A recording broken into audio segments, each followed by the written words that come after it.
¿No nos vamos al mismo tiempo ya volviendo más exigentes, incluso frente a la literatura, y exigiéndole a la literatura un tratamiento casi más cinematográfico? Hay, por ejemplo, mucha gente que dice ahora la gente quiere que en la medida de lo posible sea más corta. ¿No ha influido en eso el cine? Bueno, hay un género reconocido en la historia de la literatura que es la novela breve, the short story. Y de modo que eso ha existido desde que existe novela. Es un poco difícil lo que tú planteas porque la novela, la literatura en general, su material son las palabras, es el lenguaje. Puede crear imágenes con palabras o sugerirlas. La imagen no se lee, se ve. Y uno la puede ver dentro de uno al leerla, o lo puede ver de fuera con los ojos, por ejemplo en el cine.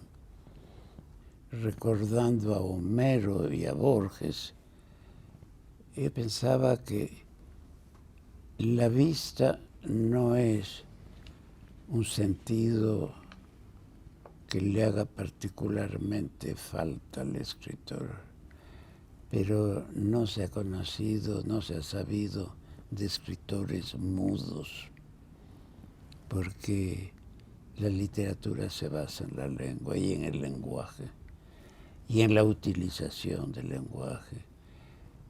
Hay una utilización popular y hay una utilización literaria que aprovecha muchas veces del lenguaje popular.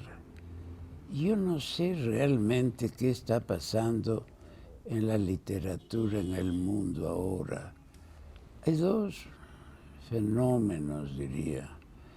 Uno, el de querer ser original sin darse cuenta de que se es o no se es, pero no se puede querer ser a toda costa.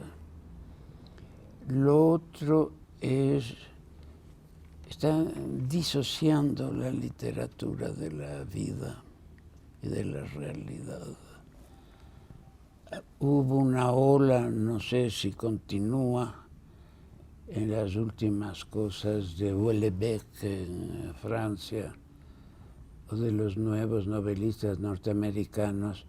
Hay una tendencia a la literatura fantástica, tal vez por influencia del cine o la televisión, que en el fondo, siendo difícil, es muy fácil, porque tú no puedes cotejar eso con la realidad. Es un desapego de la realidad y con mayor razón de la realidad social. El gran enemigo del escritor, al mismo tiempo que es su arma, sin la cual no existiría, es el lenguaje. Yo decía que todo artista ve las cosas ocultas tras las cosas, y solo el poeta ve las cosas ocultas tras las cosas y ocultas tras las palabras.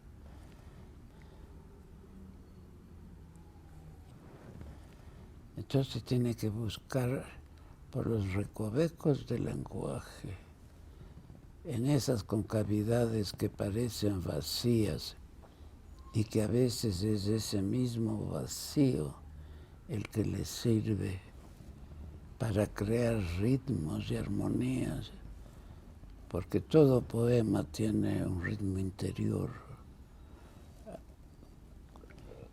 Como en un juego de espejos, digamos, y eso que aún no se ponía en duda. Baudelaire tiene un libro que se titula Poemas en prosa, y cuando el gran estallido de la poesía magnífica de Whitman, el verso libre, decían que era prosaica esa poesía.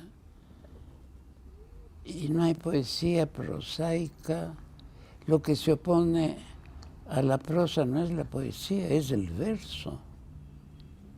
Lo que se opone a la poesía es la mediocridad, el mal gusto, la guachafería, para usar un peruanismo insustituible. Y tal vez porque durante muchos siglos la poesía tuvo métrica y rima, se llegó a creer que ese era el opuesto de la prosa. Y a veces en eso nos ayudaba el diccionario, que decía escrito en verso. Ahora ya lo dice en prosa o en verso. De modo que espero que lo lean los jóvenes poetas, sobre todo.